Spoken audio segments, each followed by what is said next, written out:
Halo Bray, kembali lagi di Gaptek.id. Dan ya, mungkin kalian sebenarnya udah tahu keyboard yang lucu ini karena sebenarnya udah cukup banyak banget yang review. Salah satunya Bang Tira dari Tangan Meleleng. Kalian juga bisa cek di sana reviewnya untuk menggambarkan perspektif skenario yang berbeda.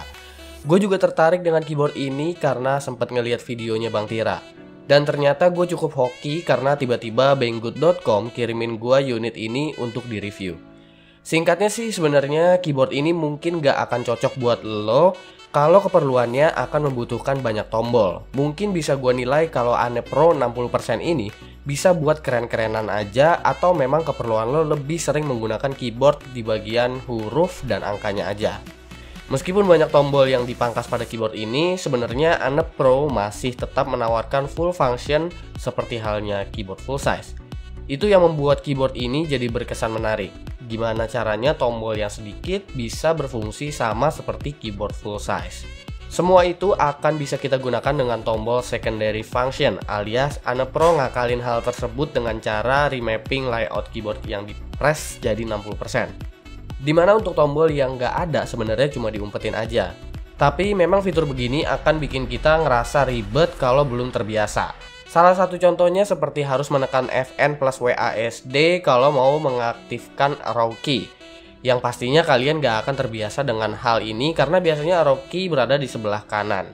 Yang bikin keyboard ini jadi menarik juga nggak itu aja, tapi keyboard ini bisa digunakan tanpa kabel alias wireless. Ane Pro ngeklaim kalau Bluetooth-nya bisa plug and play, tapi pas gue coba ternyata harus di pairing dulu lewat control panel.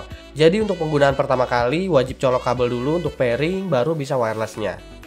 Tapi tenang aja, setelah itu mau langsung colok dimanapun dia akan langsung plug and play. Bicara desain, ini keyboard sih emang lucu pisan lah. Varian warna yang diberikan juga kekinian gitu, instagramable lah gitu. Cocok nih buat kalian yang mau pamer-pamer setupnya, mungkin akan dikirimkan nanti di setup show off mungkin. Atau bisa aja gebetan lo seneng kalau dikasih keyboard yang lucu kayak gini, ya bisa aja. Nah, untuk keyboard ini sendiri harganya itu 80 US dollar. Build quality-nya juga cukup oke, plastiknya nggak abal-abal dan keycaps-nya cukup solid menurut gua. Switch keyboard ini menggunakan cloningannya Cherry MX yaitu Gateron, yang menurut gua blue switch-nya ini lebih garing dan lebih ringan dari blue switch Cherry MX dan Kyle. Gue pribadi sebenarnya biasa menggunakan blue switch, tapi untuk yang ini gue ngerasa terlalu enteng dan malah jadi kurang PW.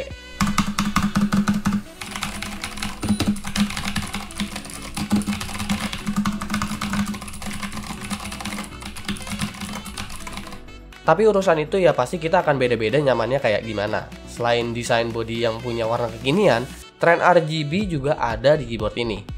Kalian bisa set langsung dari onboard profile-nya atau custom lewat apps yang diberikan.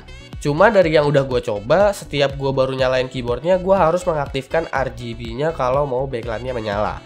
Jadi nggak otomatis gitu deh. Nah, kalau dari lo sendiri, kira-kira Ane Pro ini akan cocok untuk pengguna yang kayak gimana? Coba komen di bawah, kasih tahu gua. Oke, jangan lupa like, share, dan subscribe jika video ini bermanfaat buat kalian semua. Follow sosial media gua itu ada di description. Gue Suki, dan seperti biasa sampai jumpa di lain kesempatan.